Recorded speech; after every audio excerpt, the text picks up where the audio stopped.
Assalamualaikum warahmatullahi wabarakatuh. Perkenalkan, nama saya Ayunisa Maharani dari jurusan Ilmu Ekonomi Pembangunan, Fakultas Ekonomi Universitas Andalas.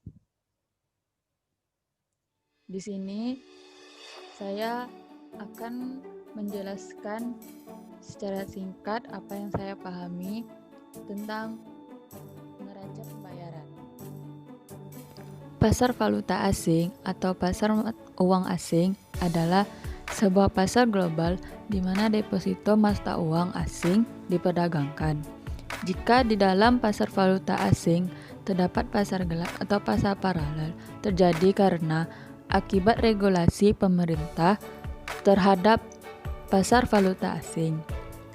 Bank sentral melakukan intervensi jika harga kurs perlu dirubah seperti terjadinya depresi, apresiasi, dan devaluasi. Di dalam pasar valuta asing terjadi exchange rate, yaitu di mana terjadinya pertukaran harga satu mata uang di dalam mata uang asing. Contohnya, harga rupiah dalam dolar atau harga dolar dalam rupiah. Spot exchange rates terjadi jika penyerahan harga mata uang terjadi, sedangkan spot market adalah jual beli mata uang dengan penyerahan segera. Harga kurs mata uang cenderung sama antar negara. Ketika terjadinya arbitrage, di mana merupakan perdagangan mata uang karena perbedaan antara kurs antar negara. Contohnya, seperti bila harga jual dolar di Jakarta sebesar 2.000, sedangkan di Singapura sebesar 2.500 rupiah, maka akan terjadi arbitrase yang menguntungkan. Neraca pembayaran merupakan ringkasan pembayaran yang disusun secara sistematis untuk seluruh transaksi ekonomi dari suatu negara ke negara lainnya selama periode tertentu, yang biasanya dilakukan dalam kurun satu tahun.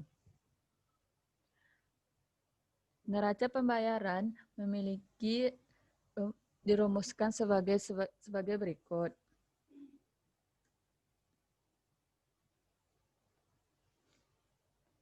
Ini B sama dengan T dalam kurung Q ditambah KI, di mana T adalah neraca perdagangan, Q merupakan harga relatif barang impor atau P-action terhadap harga barang domestik atau PD.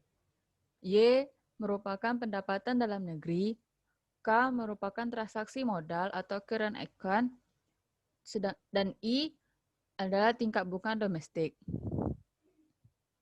Jika nilai K yang positif, berarti transaksi modal surplus sama dengan pemasukan modal bersih atau net capital inflows atau suatu penjualan bersih obligasi asing.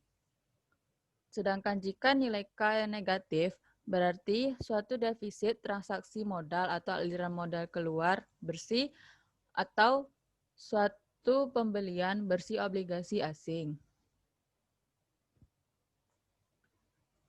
Pada dasarnya, faktor yang mempengaruhi terjadinya aliran modal, skill, dan teknologi suatu negara dipengaruhi oleh beberapa faktor, yaitu yang pertama, adanya iklim penanaman modal di negara-negara yang menerima modal. Yang kedua, prospek perkembangan usaha di negara penerima modal. Yang ketiga, tersedianya bahan baku, tenaga kerja yang relatif, serta potensi pasar dalam negara penerima modal. Yang keempat, tersedianya sarana dan prasarana yang diperlukan. Dan yang terakhir, aliran modal pada umumnya cenderung mengalir pada negara-negara yang tingkat pendapatan nasionalnya relatif tinggi. Di sini terdapat kurva di mana kurva ini menjelaskan memperlihatkan kombinasi garis kurva FL memperlihatkan kombinasi tingkat bunga dan tingkat pendapatan di mana terdapat keseimbangan pasar valuta asing. Berdasarkan kurva, FE mempunyai nilai slope positif pada tingkat pendapatan rendah.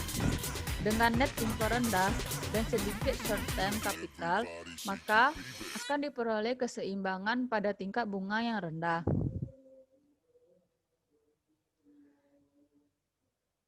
Suatu negara dapat mencapai keseimbangan internal dan eksternal dengan memakai campuran kebijakan moneter dan kebijakan fiskal pada sistem nilai tukar tetap. Perbedaan antara tingkat bunga domestik dan tingkat bunga dunia akan menyebabkan terjadinya aliran modal tertentu untuk menjaga keseimbangan eksternal.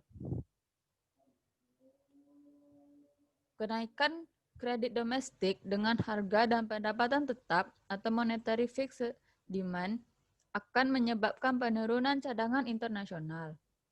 Jika bank melakukan ekspansi kredit, maka akan terjadi defisit BOP karena orang kelebihan cadangan uang.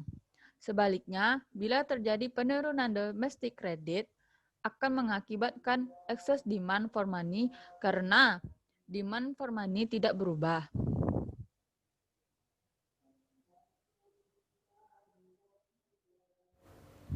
Kurva berikut menunjukkan titik keseimbangan pada neraca perdagangan atau pembayaran.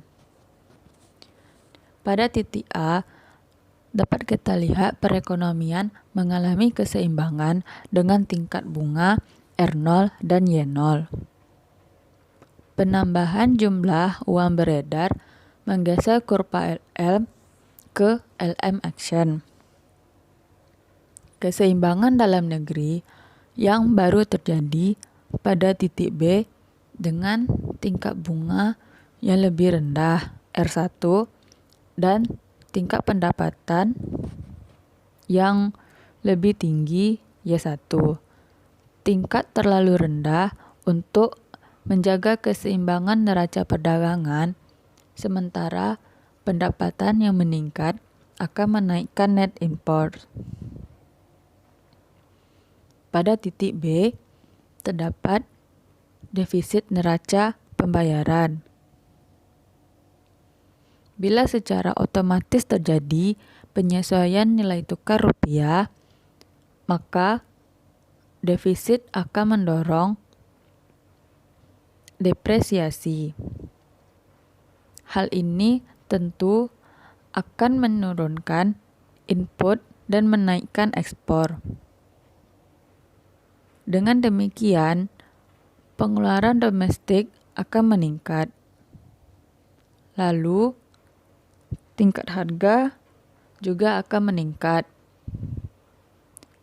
Kurva LM akan kembali bergeser ke kiri sehingga menjadi LM double action.